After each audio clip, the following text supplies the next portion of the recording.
Hare Krishna, buenas tardes a todos.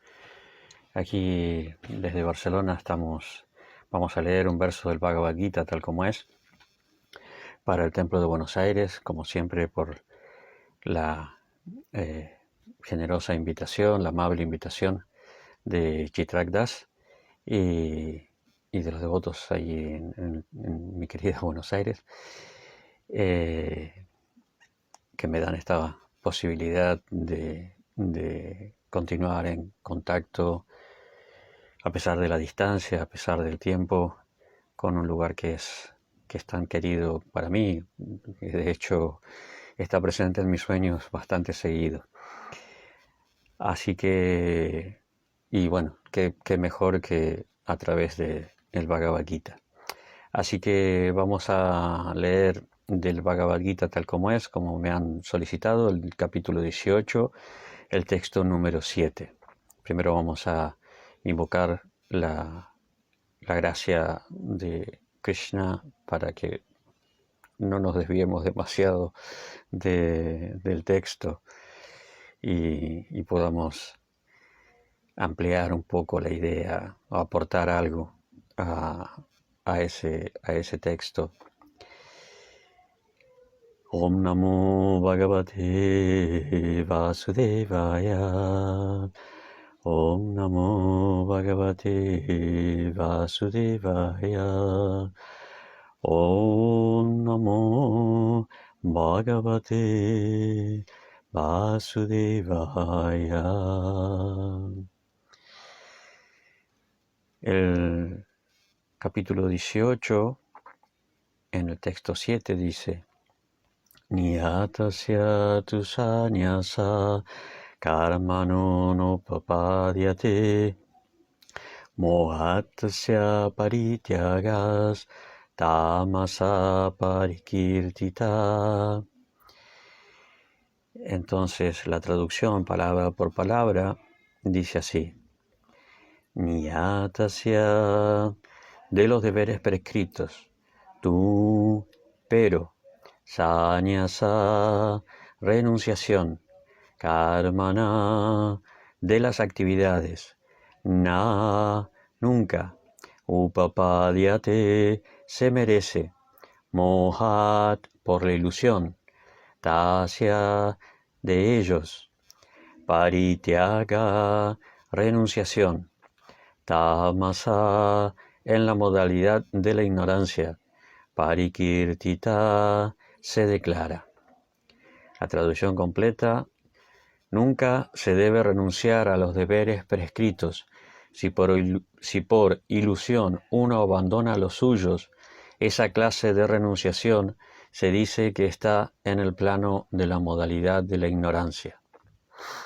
Y en el significado, Prabhupada nos explica: el trabajo que se hace en aras de la satisfacción material se debe abandonar, pero las actividades que lo promueven a uno a la actividad espiritual, como el cocinar para el Señor Supremo y el ofrecerle la comida al Señor y luego comerla, son cosas que se recomiendan. Se dice que una persona que está en la orden de vida de renuncia no debe cocinar para sí. Cocinar para sí está prohibido, pero el cocinar para el Señor no lo está. De igual manera, un sannyasi puede celebrar una ceremonia de matrimonio para ayudar a su discípulo a progresar en el cultivo de conciencia de Krishna. Si uno renuncia a esas actividades, ha de saberse que está actuando en el plano de la modalidad de la oscuridad. Vamos a leer nuevamente el verso. Niyatasya tu sanyasya karmano nopapadyate mohatasya parityagas tamasa parikirtita. Nunca se debe renunciar a los deberes prescritos. Si por ilusión uno abandona los suyos, esa clase de renunciación se dice que está en el plano de la modalidad de la ignorancia. Om Ajnana-timirandasya Gyananjana Shalakaya Chakshurunmilitam Jnana Tasmai Sri Gurave Namaha Mukam Karoti Vachalam Pangolangam Yategirin Yat Kripatanaham Bande Sri Gurun Ninataranam. Entonces estamos viendo aquí ya el último capítulo del Srimad Bhagavad Gita, y el tema de la renuncia sigue siendo un tema muy relevante para Krishna en su explicación a Arjuna, porque, bueno, básicamente Arjuna quería renunciar a su deber. Entonces, más allá de que Krishna le explica muchísimos temas, muchísimos aspectos de la vida en este mundo, del tiempo, de la naturaleza material, de las actividades y los diferentes caminos para lograr la autorrealización. Como el problema de Arjuna era la renuncia, ¿no?, el ejecutar su deber o no ejecutarlo, el tema de la renuncia es algo que continuamente surge en la explicación o en los argumentos de Krishna. Así que vemos esto desde el comienzo de la instrucción de Krishna, desde el capítulo 2. Vamos a ver cómo una persona no debe renunciar a su deber, no debe renunciar a su trabajo, que sin la ejecución de los deberes no es posible ni siquiera mantener el cuerpo, y más allá de que el cuerpo es algo material y no es su desarrollo lo que interesa a un espiritualista, sin el cuerpo no se puede hacer vida espiritual en este mundo. El cuerpo es una herramienta, el cuerpo es un instrumento a través del cual nosotros podemos adorar y servir a Krishna. Entonces, ser negligentes o agotar una supuesta renuncia en relación a nuestros deberes, a nuestro cuerpo, a nuestras relaciones, no es algo que Krishna recomienda. Lo que sí recomienda y lo que sí enfatiza continuamente es la conciencia con que se ejecuta la acción, la conciencia con que se trabaja, ¿no? Él dice, no se debe abandonar el trabajo, pero se debe entender cuál es la naturaleza del trabajo, para qué es el trabajo, hacia dónde apunta el trabajo, ¿no? Por ejemplo, él le dice, tú tienes derecho a desempeñar tu deber, pero no a los frutos de la acción, ¿no? Esto, en nuestra lógica material, es muy difícil de aceptar, ¿no? Porque si yo hago un trabajo, espero que me paguen, o espero algún tipo de retribución. Es la forma en que nosotros nos movemos en este mundo. Pero, y los devotos también trabajan, y los devotos también ganan su sueldo y cobran lo que han trabajado. Así que, por un lado uno puede decir, uy, pero esto no están cumpliendo con la instrucción de Krishna. No, a lo que Krishna apunta es a la conciencia de la persona. Tú tienes derecho a desempeñar tu deber. Todos tenemos. A ver, hay que entender el deber no como una obligación, sino, y cuando se traduce deber, sabemos que Krishna está usando la palabra dharma. Dharma no es simplemente un deber que tenemos que ejecutar por obligación. Dharma es la actividad que es natural para nosotros. El Dharma es lo que, de acuerdo a nuestra conciencia, de acuerdo a nuestra naturaleza, de acuerdo a la relación que tenemos con el mundo y con las modalidades que lo conforman, entonces nosotros tenemos una cierta inclinación.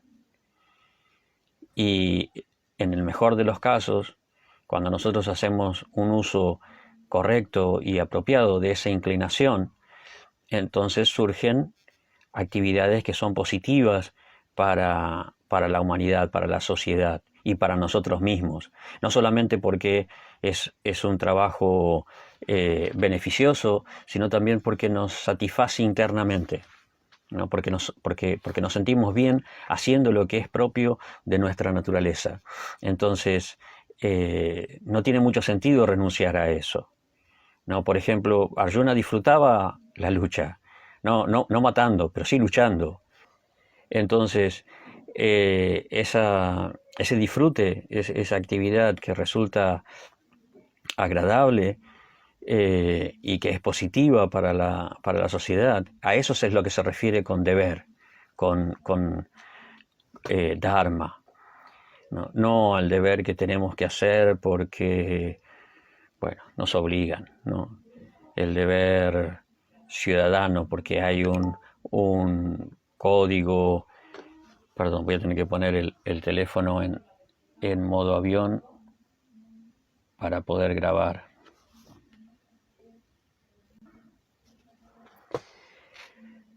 No el deber que nos obligan a realizar porque como ciudadanos de una nación tenemos el deber de votar o como empleados de un comercio o de una empresa tenemos la obligación de llegar a una cierta hora, el deber de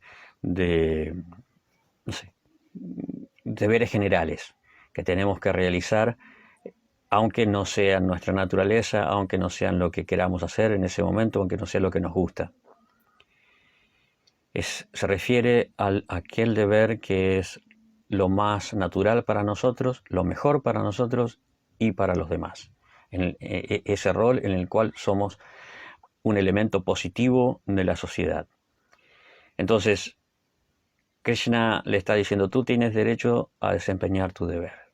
Todos tenemos, como dice la Declaración de Derechos de las Naciones Unidas, todo el mundo tiene derecho a un trabajo digno, etcétera, etcétera, ¿no? Todos tenemos derecho a desempeñar nuestros deberes. Y inmediatamente Krishna le dice, pero no a los frutos de la acción. Y no es que eso significa que no vamos a cobrar o no vamos a recibir ningún reconocimiento. No, eso significa que nosotros no somos los controladores, nosotros no somos en realidad los creadores de los resultados. Y eso es lo que le dice a continuación. Tú no tienes derecho a desempeñar, tú tienes derecho a desempeñar tu deber, pero no a los frutos de la acción, porque no eres la causa de los resultados de tus actividades. Nosotros, bueno, los resultados de nuestras actividades podemos tratar de producirlos, ¿no? Pero a veces no tenemos éxito o a veces no son los resultados que nosotros esperamos. A veces nos esforzamos y las cosas no salen, a veces no tenemos la capacidad para realizarlos, a veces no tenemos la energía, a veces no se nos ocurren ideas, un músico de repente no tiene la inspiración, o un escritor, o un arquitecto no puede encontrar una solución. Nosotros no estamos en el control total de nuestro trabajo. Nos esforzamos, pero siempre tenemos que entender que la causa, que el origen de los resultados de nuestras actividades están formadas, o sea, tienen su origen en diferentes elementos, en diferentes factores, ¿no? Y el factor predominante es Dios. Dios nos está dando esa capacidad, ¿no? Como hace poco le hicieron una entrevista. Bueno, ya que estoy hablando a Buenos Aires, puedo hablar un poco más, nombrar gente que todo el mundo conoce, ¿no? El Pollo Viñolo, que es un periodista deportivo, le hizo una entrevista a Lionel Messi y le preguntaba sobre su niñez, ¿no? Que cuando él se había dado cuenta o cuando él había descubierto su capacidad para regatear. Bueno, se me mezclan las palabras españolas con las argentinas, perdón. Cuando había desarrollado esa capacidad para gambetear y eludir contrincantes, o sea, jugadores. Y Leo le dijo, eso es algo que me dio Dios. O sea, yo siempre supe que era algo que había recibido. Dice, yo con el entrenamiento lo potencié, pero yo soy consciente de que esa es una cualidad que le debo a Dios y estoy agradecido por, bueno, no, estoy parafraseando, obviamente, no recuerdo exactamente las palabras de Leo, pero me acuerdo, me quedó muy, muy grabado y bueno, de hecho se puede buscar en YouTube y es una entrevista que ha sido bastante importante, bastante famosa y no hace mucho que la hizo. Ah, y ver una persona que está tan arriba en la popularidad, en la relevancia social, cultural, deportiva, etcétera, un tipo tan famoso que lo conocen en cualquier lugar hasta abajo de las piedras, reconocer esa verdad, porque es un hecho irrefutable que nosotros podemos olvidarnos y cualquiera puede negar, pero es así, es un hecho irrefutable que nosotros recibimos cualquier capacidad que tenemos la recibimos cuando nacemos y podemos mejorarla, pero sin la energía o incluso sin la capacidad para comprometernos con una actividad, esforzarnos para mejorarla, tampoco la podemos mejorar. O sea, uno puede decir, no, yo me esforcé muchísimo para mejorar esto, pero ese esfuerzo también es algo que se nos inspira, ¿no? Que nosotros necesitamos muchas veces la inspiración, porque si las cosas no nos salen, todos tenemos un límite. En un momento vamos a decir basta, o si las cosas si tenemos tantos obstáculos que se vuelve imposible seguir en un esfuerzo, bueno, todo el mundo tiene un límite y en un momento renuncia, en un momento dice basta. Hemos visto cómo tantas personas tenían la capacidad para sobresalir en una actividad y no pudieron porque por su karma los obstáculos fueron tan grandes que no pudieron superarlas. Entonces siempre tenemos que entender que hay distintos factores que hacen que nosotros podamos realizar una actividad y obtener un resultado, ¿no? Y el factor más fundamental, más predominante, es Dios. Entonces Krishna le dice desde un principio a Arjuna, tú tienes derecho a desempeñar tu deber, pero no a los frutos de la acción. Es decir, no te consideres que eso es tuyo. No podés considerarte que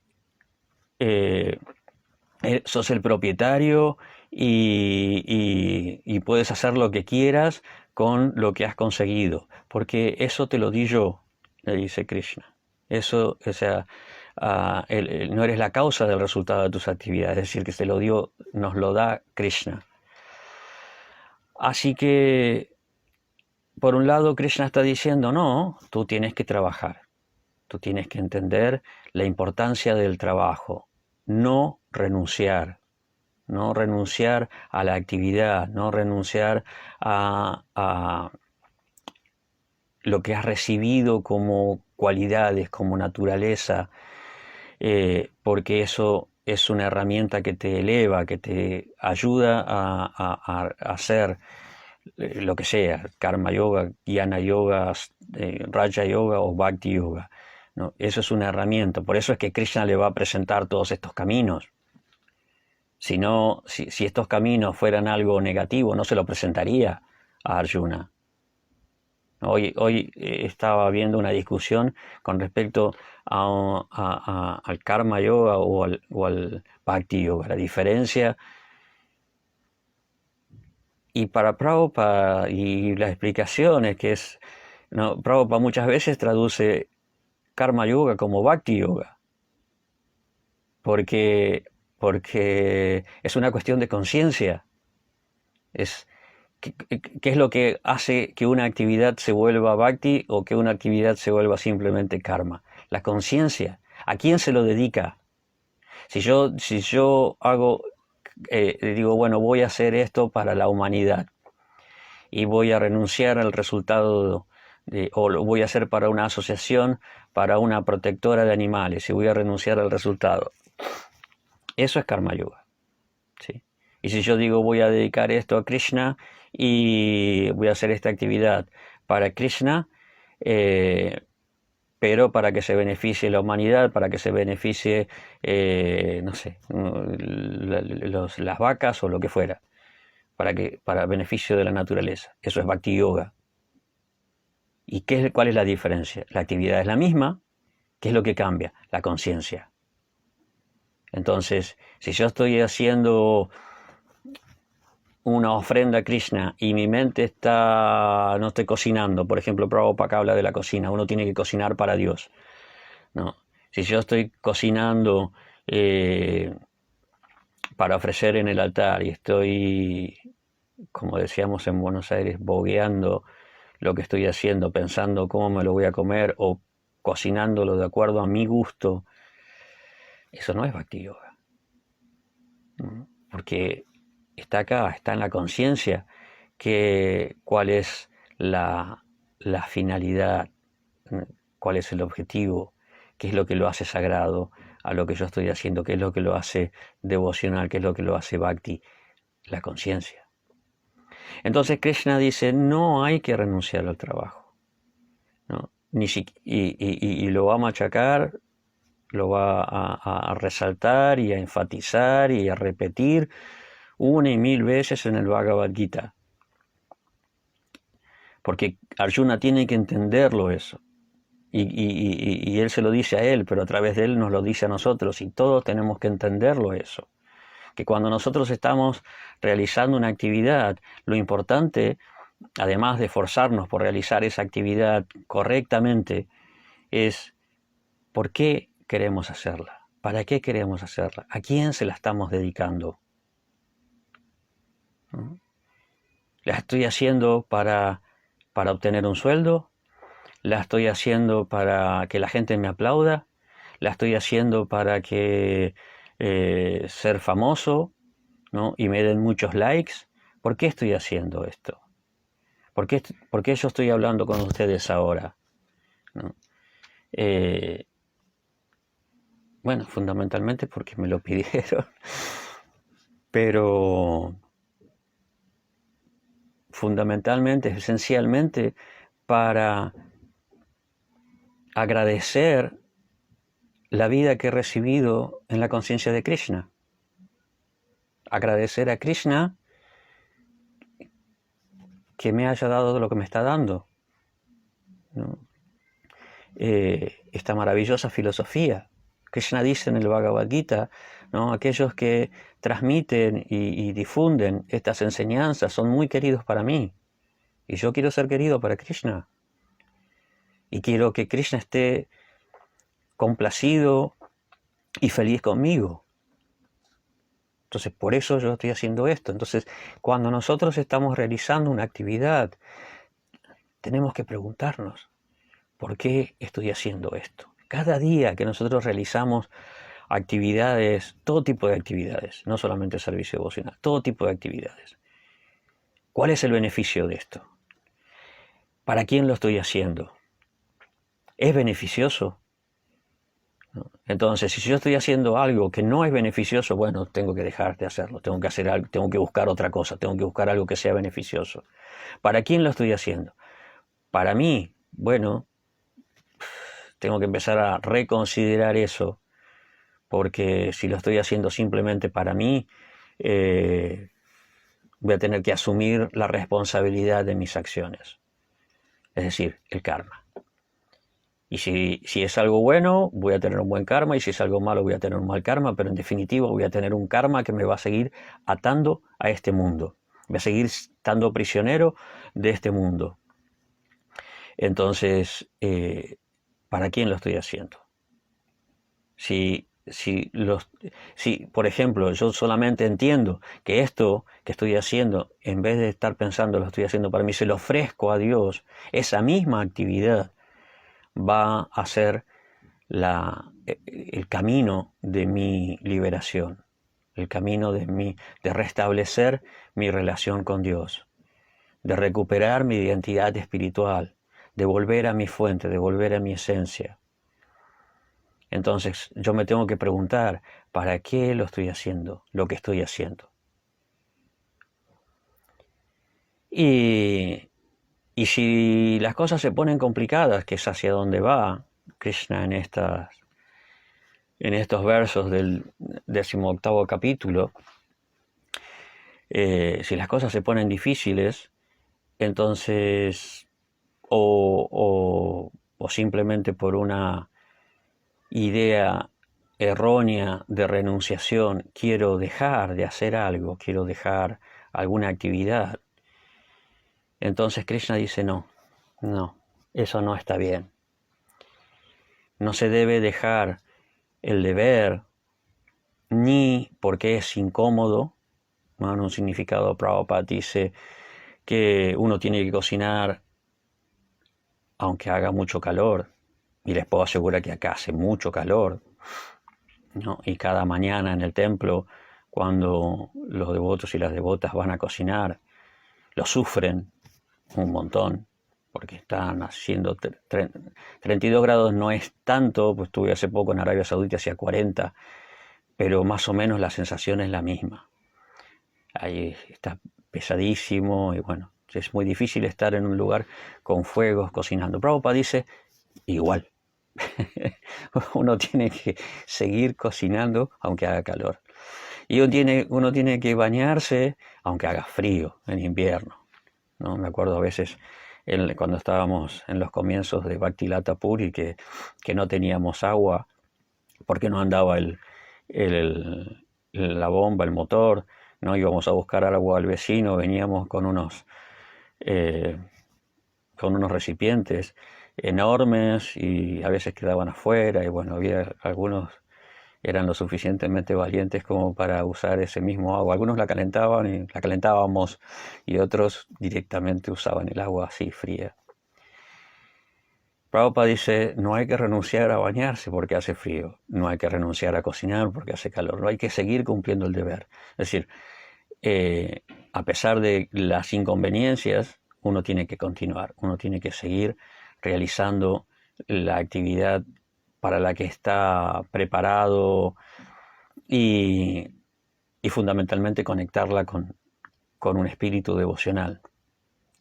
E incluso, ¿no? Bueno, esa era digamos, la primera etapa, la primera parte, pero a lo largo del Bhagavad Gita, Krishna ha avanzado y ha llegado al punto de dirigirse a personas que no solamente van a renunciar por una incomodidad, sino que podrían renunciar por una cuestión de comprensión equivocada con respecto a la renuncia, ¿no? O sea, en un principio Arjuna quería renunciar porque no le gustaba lo que tenía que hacer, porque el hecho de tener que luchar y matar, que en otras veces había luchado con Bhishma, con Drona y los había vencido, pero no implicaba, esas luchas no eran tan relevantes como para implicar la muerte.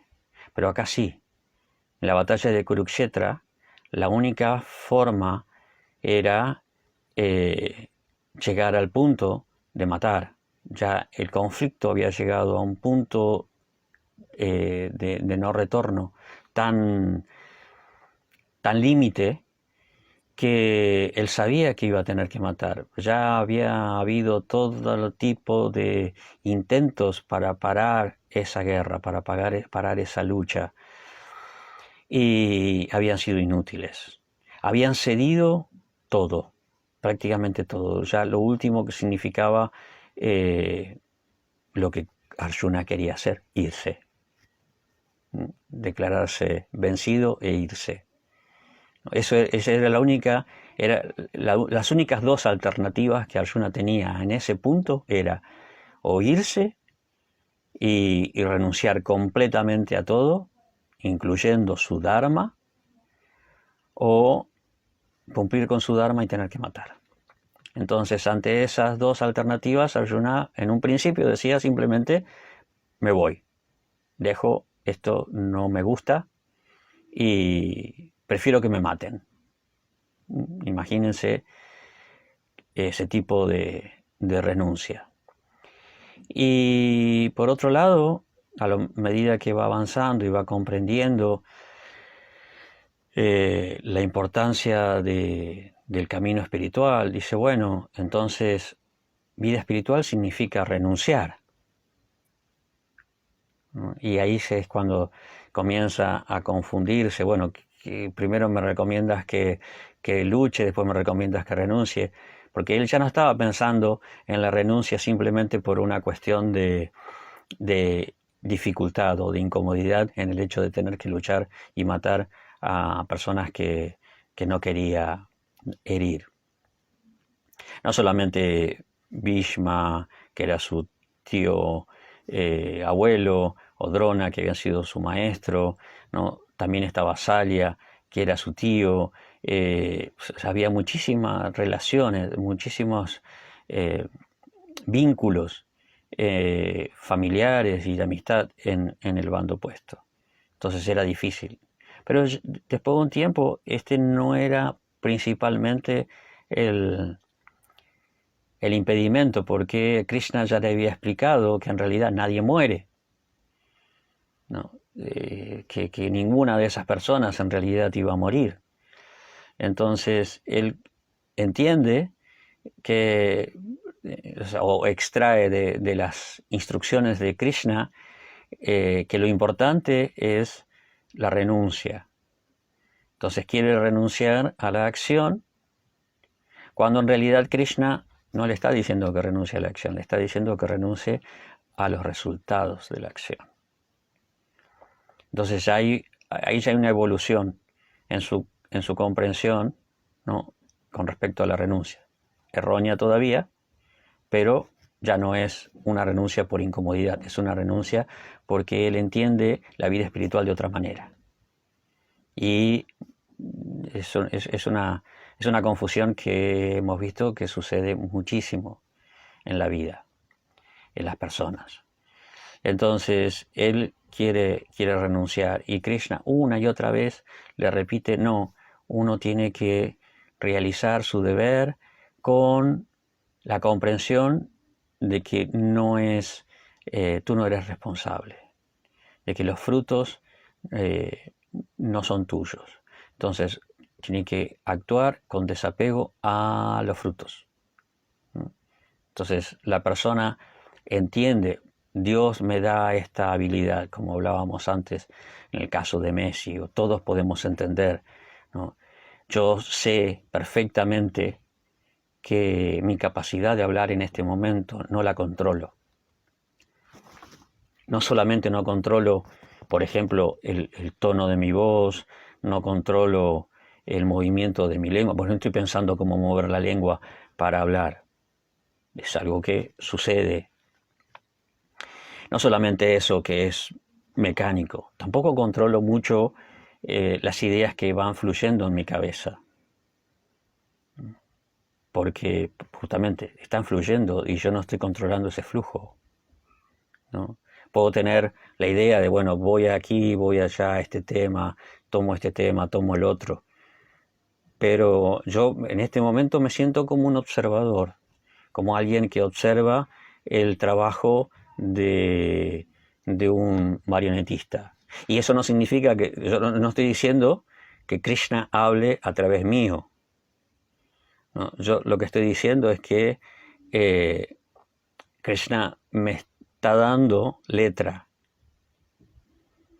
Y bueno, yo trato de transmitirla lo mejor posible, pero yo soy un filtro. O sea, mi conciencia es un filtro.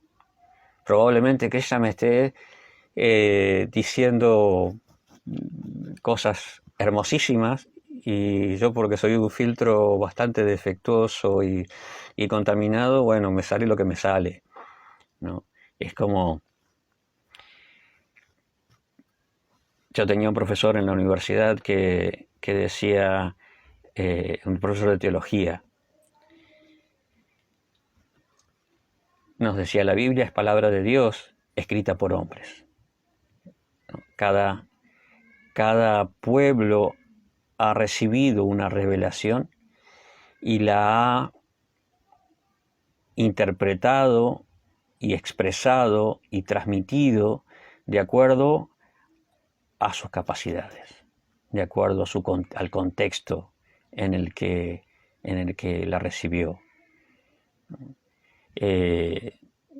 usando un vocabulario propio de su época, usando ideas propias de su época y expresando como podían, ¿no? Ese es el problema que tienen los místicos, por ejemplo.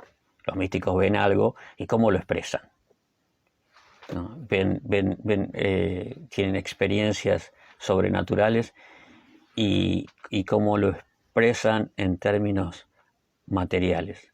No pueden, entonces utilizan mucho el lenguaje simbólico o la poesía, o no pueden expresarlo. Y bueno, obviamente yo no soy un místico, ¿no?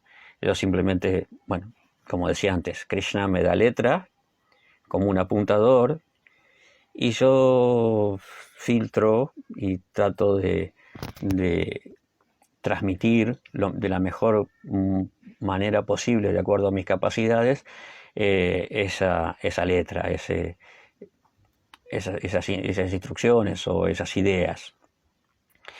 Pero por eso es que se dice que el maestro espiritual es un medio transparente, porque él puede transmitir sin filtrar, como lo hacemos nosotros, sin filtrar las instrucciones de Krishna, de Dios. No solamente porque a través del Guru nosotros podemos comprender a Dios, sino porque Dios se manifiesta y se revela a través de las palabras del Guru. Entonces, yo sé que cuando trato de explicar el Bhagavad Gita, me veo como un observador al cual lo están más o menos manejando, ¿no? No se ve ahora porque yo tengo un filtro acá atrás, pero tengo algunas marionetas porque también me gusta trabajar con marionetas. Y hay marionetas que son muy buenas, no son las mías, porque yo soy muy nuevo, digamos, no es algo en lo que he hecho algo muy de oído, sin tener mucho aprendizaje o mucha experiencia, ¿no? Pero hay marionetas que son increíbles, ¿no? Hay marionetas, yo he visto marionetistas que sus marionetas hacen cosas maravillosas, ¿no? La mía, pues, con mucho esfuerzo puede llegar a caminar, mover los brazos, mover la cabeza y listo. Hay otras que no tocan el piano, mueven todos los dedos. Hay un marionetista mexicano aquí en Barcelona que es muy famoso, y su marioneta toca el piano y mueve todos los dedos. Es una rana, es impresionante. Después hay otro, creo que es de Dinamarca. Yo tengo algunos videos de cuando he podido verlo personalmente. Que su marioneta, por ejemplo, respira y bueno, mueve los ojos, la boca, hace cosas, o sea, uno pierde la idea de que es un muñeco, porque es tan real que es impresionante. Entonces, hay marionetas que permiten que el marionetista desarrolle y manifieste todas sus cualidades, todas sus habilidades. Y hay otras marionetas que son más limitadas, mucho más limitadas. Bueno, yo soy una de esas, ¿no? De esas marionetas limitadas. Pero me veo de esa manera. Me veo como una marioneta porque yo sé perfectamente, soy perfectamente consciente que las ideas no las estoy elaborando yo. Mi cerebro no funciona tan rápido, ¿no? O sea, yo tengo que hablar, mantener un cierto ritmo y un cierto interés en mis oyentes, y me doy cuenta que mi cerebro no funciona tan rápido, no soy tan inteligente, tan hábil. Yo me doy cuenta, veo que las ideas vienen y fluyen, vienen y fluyen, vienen y fluyen. y trato de expresarlas lo mejor posible de acuerdo a mis cualidades. Pero soy muy consciente de que Krishna es quien maneja la marioneta, que Krishna es el marionetista, que Krishna está en el corazón, ¿no? Como él lo explica en el Bhagavad Gita. Yo estoy en el corazón de todos y de mí provienen la memoria, el conocimiento y el olvido. Entonces, cuando nosotros estamos realizando un trabajo, una actividad, ¿no? Siempre tenemos que recordar, Krishna me está dando esto, Krishna me está dando esta posibilidad. Y no puedo renunciar a eso, porque es lo que me conecta con Él. No puedo decir, bueno, ahora porque, bueno, no sé, soy jubilado o soy sannyas, no tengo que hacer más rituales, o no tengo que hacer más estudio, o no tengo que dar más caridad, o no tengo que cumplir más deberes. ¿No? Krishna le está diciendo a Arjuna, voy a leer un poquito. El texto 3 dice, algunos eruditos declaran que todas las clases de actividades fruitivas se deben abandonar como algo malo, mientras que otros sabios sostienen que los actos de sacrificio, caridad y penitencia nunca se deben abandonar, ¿no? Estos son elementos propios del Dharma, ¿no? El sacrificio significa no hacer algo que nos resulta difícil. Eso tiene que ver con lo que les decía al principio, la idea del deber como algo que estamos obligados, simplemente que lo hacemos por obligación, sino que es parte de nuestra naturaleza. El sacrificio no como algo que nos resulta difícil, sino el sacrificio como ofrenda. La idea de la palabra sacrificio, la idea del sacrificio, no es la misma que austeridad. Una cosa es la austeridad, aquello que nos resulta difícil y que fomenta, por ejemplo, nuestra determinación, el hecho de levantarnos a la mañana, el hecho de bañarnos con agua fría, el hecho de cocinar cuando hace calor, eso sería austeridad, ¿no? Sacrificio tiene que ver con la ofrenda.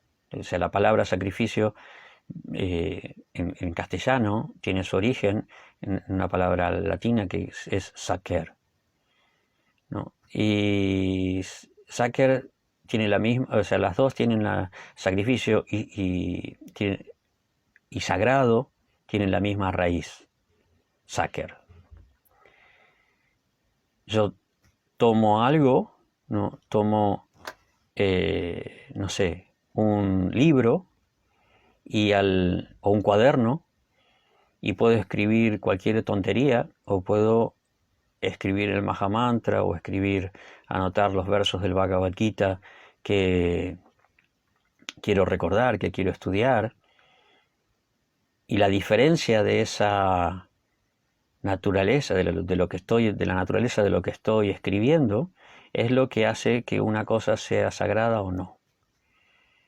¿No? Porque cuando yo estoy escribiendo un verso del Bhagavad Gita, lo estoy dedicando a Dios, lo estoy dedicando a Krishna. Estoy haciendo que eso deje, ya no sea un elemento mundano, no sea un elemento material, ya tenga una naturaleza sagrada. El hecho de transformar algo sagrado, algo mundano, perdón, el hecho de transformar algo material, mundano, en sagrado, eso es sacrificio. Eso es que puede ser realizado en un ritual o en una acción simple, como el hecho de escribir, ¿no? El ritual ayuda a desarrollar una conciencia más mística, ¿no? Las fórmulas, los mantras, los mudras, los gestos, ayudan fundamentalmente a nuestra conciencia, a que nuestra conciencia se aplique más y comprenda mejor la naturaleza mística de lo que estamos haciendo. Antiguamente los mantras podrían tener otros efectos debido a que las personas en otras épocas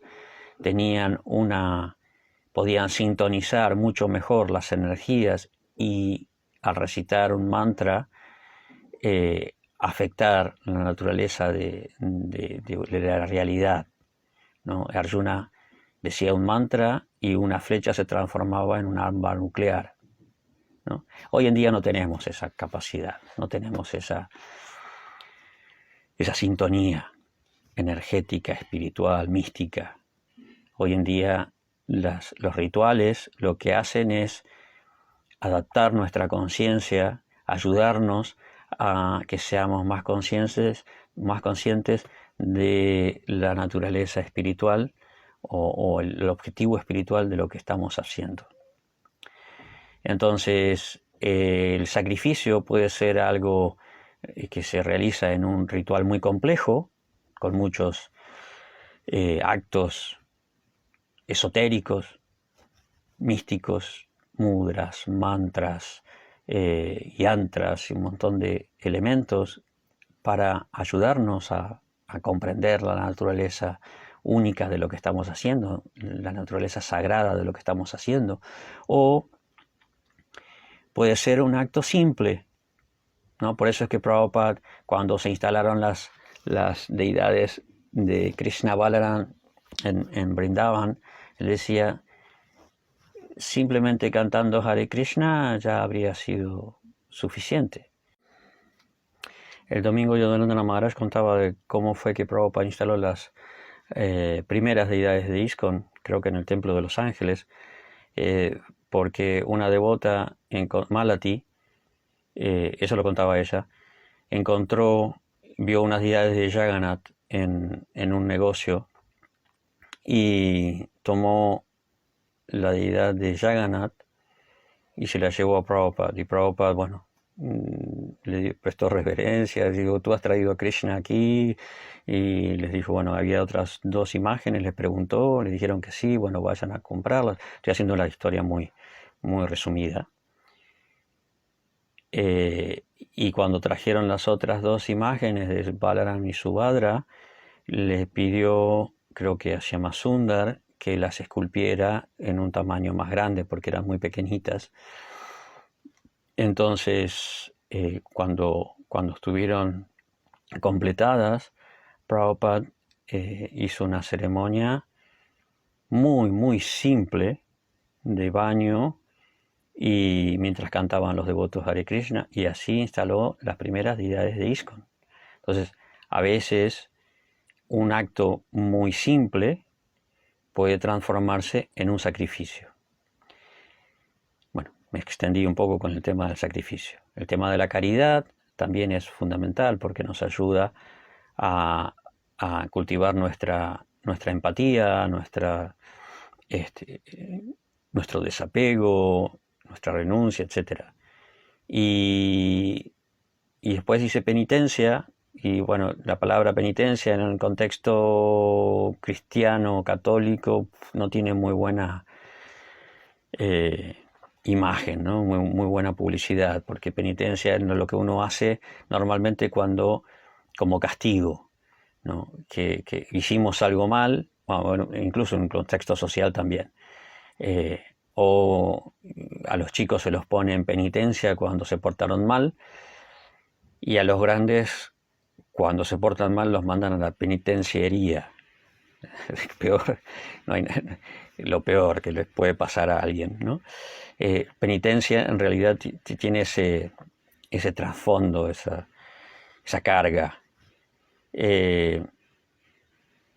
La austeridad es una palabra que creo que se adapta mejor a la naturaleza de la palabra tapa. Tapa es la palabra que se usa en sánscrito, austeridad. Entonces, la persona tiene que mantenerse austero, tiene que mantenerse caritativo, tiene que mantenerse religioso, es decir, realizar los sacrificios, incluso en las etapas avanzadas del misticismo, ¿no? O sea, un renunciante, es decir, alguien que se ha desapegado, ¿no? Por ejemplo, tenemos la historia de Bharata Maharaj en el Srimad Bhagavatam, que él era un rey que renunció a todo. Y el Bhagavatam es muy gráfico en cuanto a su renuncia. Él dice, el Bhagavatam dice, dejó todo como alguien deja lo que hace en el baño, sin ningún apego. Muy gráfico, más gráfico que eso no se puede ser. Nadie se lamenta por abandonar lo que uno dejó ahí en el inodoro. Muy gráfico el Bhagavatam. Y él renuncia de esa manera, pero él se va y continúa con su sadhana. Él se va al bosque, renunció a toda su riqueza, renunció a todos sus placeres, todos sus lujos y facilidades y su poder, y se va al bosque y continúa realizando rituales, sadhana, sacrificios, austeridades, penitencia. A eso se refiere Krishna. Dice, algunos piensan que cuando se renuncia estas cosas ya no se deben practicar. Entonces después le dice en el texto número 4, ahora oye mi juicio sobre la renunciación entre los hombres. En las escrituras se declara que la renunciación es de 3 clases. Los actos de sacrificio, caridad y penitencia no se deben abandonar. Dichos actos se deben llevar a cabo. En verdad, el sacrificio, la caridad y la penitencia purifican incluso a las grandes almas. Esto me hace acordar el verso Atmarama Chamunayo, Nigranta Pirukrame, Kurvantia Haitukim Bhaktin y Tambuto Junohari. No recuerdo si es así todo el verso. Perdón que mi conexión con el Paramatma que me está dando la letra de los mantras no está tan bien sintonizada.